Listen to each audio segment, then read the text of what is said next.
Welcome back, everyone. My name is Steven Rodriguez. I'm your true champion, and that is right. The title and thumbnail are not lying to you. I just got third place at one of the biggest Digimon TCG online tournaments to date, the $2,200 webcam extravaganza that was held by PPG, to be specific. And the deck that I played to get this finish was, of course, Blue Omnimon, the best deck in the game, undoubtedly. Now, while I may be known for playing more obscure / not so solved decks like yellow or red-green Tyrannomon Rush, all those fun things, I do play pretty much every deck in the game, and I like playing different things whenever I do go to tournaments, and this was a deck I've had my eye on for a while, a deck I've been sort of testing and playing around with for a long time, and I think the list that I took was by far the best version of Blue Omni to date, and I know this because I fought against not one, not two, not three, not 4, but 5 different Blue Omnimon mirror matches, and I won every single one of them despite having some of the most terrible draws you've ever seen. So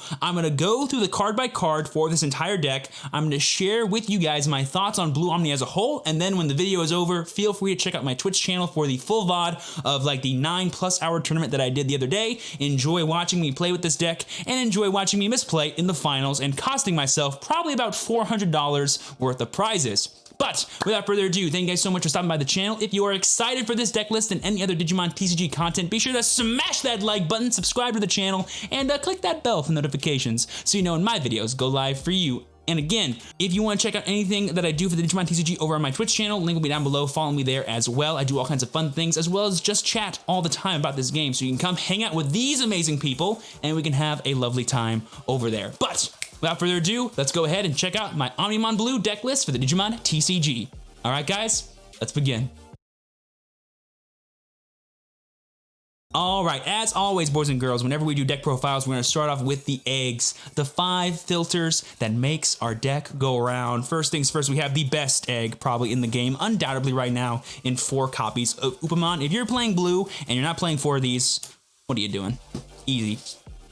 And then we are playing a 5th egg. Apparently there's some controversy about whether or not you should play 5 eggs in Blue Omni. Of course you should, because 5 filters is better than 4. Doy. I'm playing the one of Wanya, which I do have ways to make happen in this deck, and I did in a Blue Omni mirror have a 17k swinging Omnimon into security, which is super deadly and awesome. So it does come up, especially in my list. So those are the 5 eggs. If you want to play Sumamon, you can, but I think the power in general is better than the power you get in like the situation of attacking Digimon is my thing. Now, we're going to start off with the main win cons of the deck, the level 6s and level 7s. We, of course, got 4 Omni. It's called Blue Omni for a reason, and that's because we play 4 of it. You could get away with 3, but the reason why I like playing 4 is because I want to make sure that at any point, if this card is threatening to my opponent's board, I have access to it. So many people either respect Omnimon too much, and they allow you to get value off of Plesio and Metal Garuru, or they don't respect Omnimon, and you just have it in your hand, you blow them up. Like, those are the 2 things that end up happening when you play with this deck, so making sure that you have as many chances as possible to see this card is so important. So 4 is a must in my opinion, but you can easily get away with 3 or even 2, honestly, if you really want, because the rest of the deck is honestly how you win. Omnimon is just like nice, and he's like a big threat that your opponent always needs to play around if they're not already scared of it. Moving on to our level 6s, kind of a interesting level 6 count. I mean, I guess it's not interesting in the sense that how the game has evolved. This is what kind of like the standard level 6s look like, but nonetheless, we got our 4 copies of Plesio from the starter deck. This card is just so good. What's funny is like the way you play with this deck, it's kind of like you play green Titamon, but you're blue. So you have like extra extension, and once this guy comes into play, you just start swinging, you gain value, and if you have cards like Zudomon or cards like Upa, you just gain so much advantage and extension that this card alone can win you the game, but then he's a really cheap way to turbo into your Omnimon if your opponent gives you like 5 or 6 memory during your turn and you want to go for it. Super good card.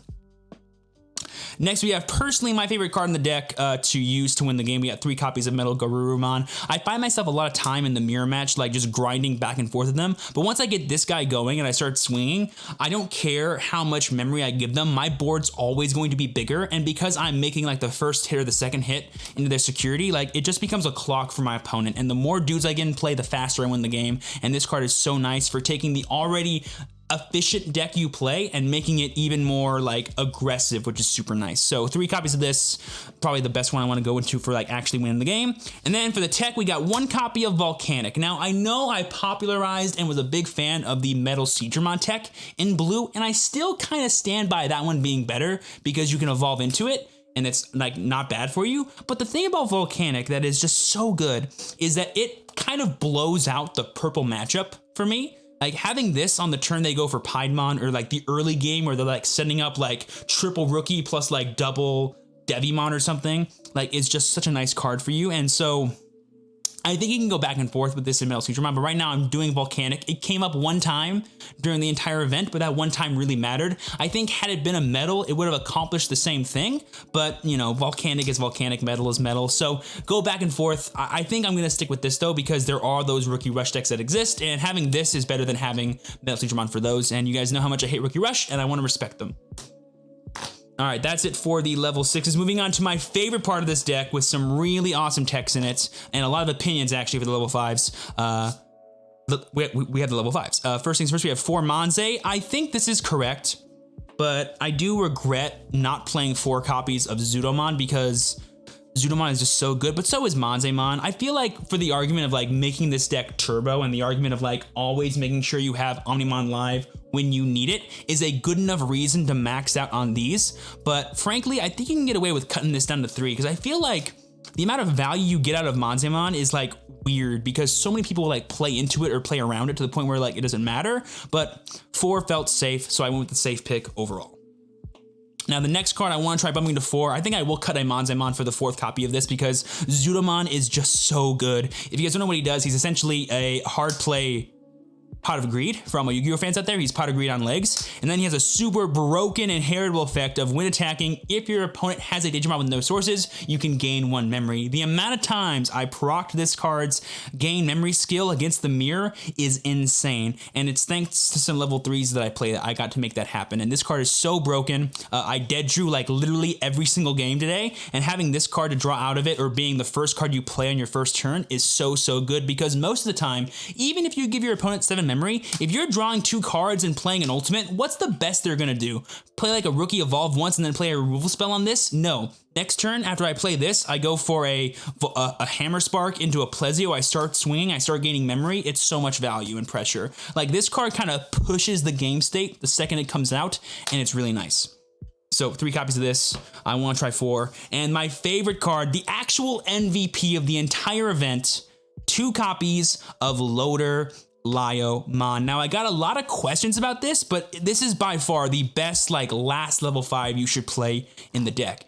And you guys will notice that I am not playing any copies of Were-Garurumon from the starter deck or Were-Garurumon the promo because plus security tech is actually bad. Do not play plus security tech in Blue Omni. The only thing you're doing is allowing your opponent to have twice the amount of opportunities to get broken security cards like Trump Sword, Gaia Force, Flower Cannon, insert broken card here. That's the only thing you're doing. And if your goal is to be more aggressive, playing a bigger body like Loader Liomon is way better because what ends up happening is when you evolve into Loader Liomon, the very next turn, you get to start swinging and gaining value on your Upamons, your other inheritable effects like Gabumon from the starter deck, all that fun stuff. You just gain value every single turn, and the likelihood of him actually dying to security is infinitely less compared to a card like Were-Garurumon because of that 10k body.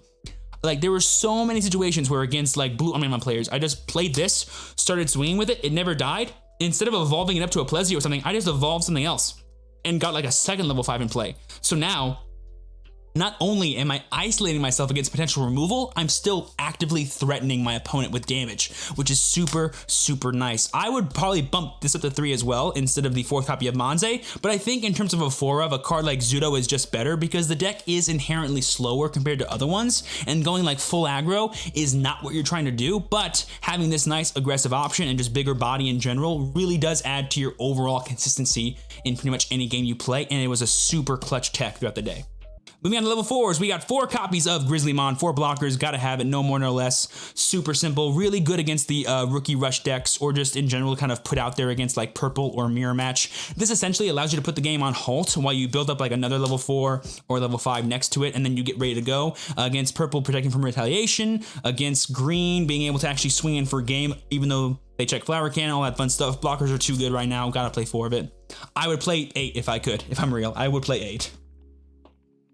Up next, 4 copies of Gorilla. I decided to not cut this down to 3. I've seen people starting to do that so they have more room for other cards like Leomon or other Garurus, but I feel like having the access to Gorilla as a really free way to dig while also getting a bigger body and board is good enough to play at 4. However, I could see the argument of cutting him for like a 2-2 split of Leo and Garuru, or like Garuru plus insert other level 4 here.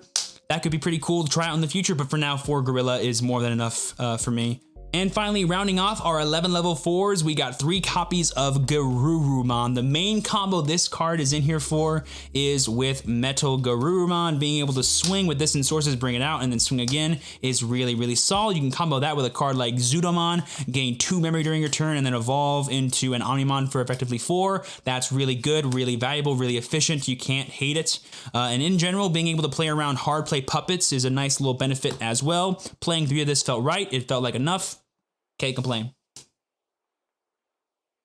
And again, the only other level 4 you can consider playing, I think, is Leomon, the when deleted gain 2 memory. He's really nice for adding to, again, your early game aggression. So if you feel like being more aggressive is the way to go for the deck, that's a good card to consider. My only problem with it is when you face down blockers, because if you don't play Suemon, you can't trade with blockers, so it's very hard for you to actually gain value out of your Leomon, because being able to draw a card, deal a damage, and gain 2 memory is really good, but just drawing a card and losing your Leomon is actually really bad, especially if it's the only Digimon you have in play. So I really feel like with how badly he trades into blockers, it's not nearly as good, but it's still a decent option if you want to try it out. And finally, rounding up the Digimon, we have 14 level 3s. This is, again, a little bit of a spicy difference here from other lists you might see. I was really just testing out this rookie lineup, but it felt really good throughout the day, so I do like it a lot. First things first, 4 copies of Goma. I might consider cutting this down to 3, actually, because there's another card I played that I wish I saw more copies of, so I might consider cutting this, but for now, having the ability to gain memory, make your opponent's removal spells like less good is really nice, and being able to like combine this with blockers to like sneakily make it your turn during your opponent's attacking phase is pretty cool, or just being a really solid 3000 DP attacker, which is kind of surprising actually, is a decent thing for this card. So I like it. 4 copies, easy enough. Up next, we got 6 copies of the Vanilla. I'm playing 4 Elec and 2 Goma. The 2 Goma versus like 4 Elec is so you can play around Omnimon. That way you have like less Gomas in your deck, but having the pure 6 Vanillas, this is the number that I like playing in almost all decks. If you have the ability to play 6 Vanillas, play them. It's a really nice memory efficient way to kind of build your board, slash just also kind of deal with whatever it is your opponent's trying to do. In the end, I'll probably play down like 2 of these to like have secured game against my opponents. And yeah, having 6 means you'll see them enough times, and they're pretty good cards. Play them. All right, the last 4 cards is where the spice begins. Firstly, we have 2 copies of Gabumon, also known as Drabumon, as you might hear because he's the on-play draw card. I did like keeping this in the deck because there are some weird hands where like you have like 2 Hammer Spark, 2 Megas, 1 Rookie, and then another Rookie, and then playing this as like an extra dig for that champion or that ultimate you need is really nice.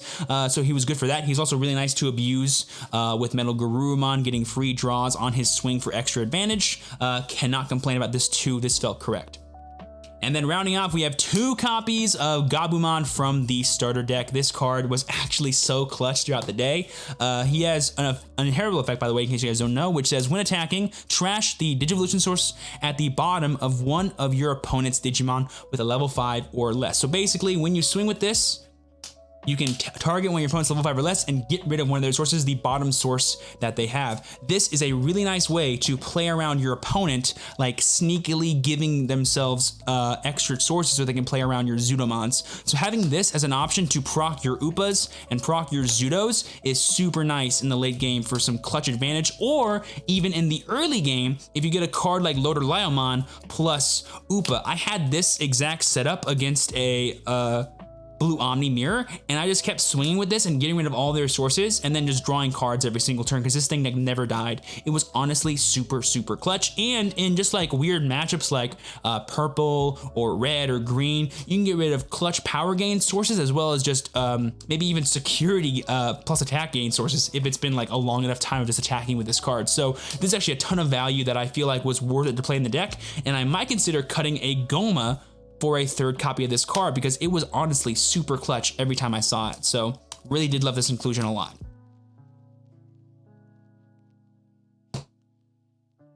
And finally, rounding up the deck, we have by far the best card in all of blue. 4 copies of Hammer Spark. This card is the way you play around people choking you. It is your main extender. It is the craziest card check off of a security because it literally gives you another turn, or it stops your opponent from doing whatever it is they want to do during their turn.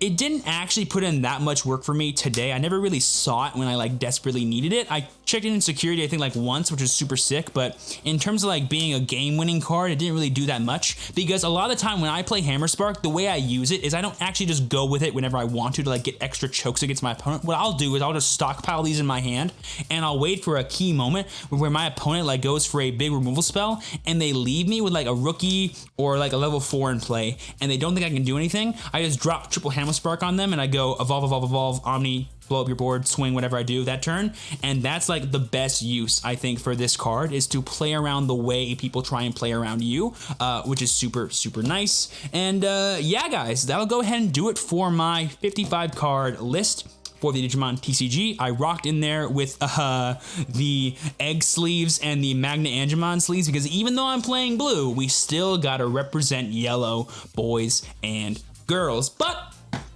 like I said, that'll go ahead and do it for my third place Blue Omnimon deck profile from the $2,200 PPG Webcam Extravaganza this past weekend. Thank you guys so much for watching. If you have any lingering questions, be sure to leave them down in the comments below. Or like I said, hop into my Twitch channel. I do go live every Tuesday, Thursday, Friday. I spend a lot of time in just chatting and I love talking about this game. So be sure to come stop by if you have any questions and we can have a nice discussion going. And with that being said, I've been your true champion, Steven. Thank you so much for watching. Please be sure to work hard, rest easy, and live well. And I will see you all next time. Peace.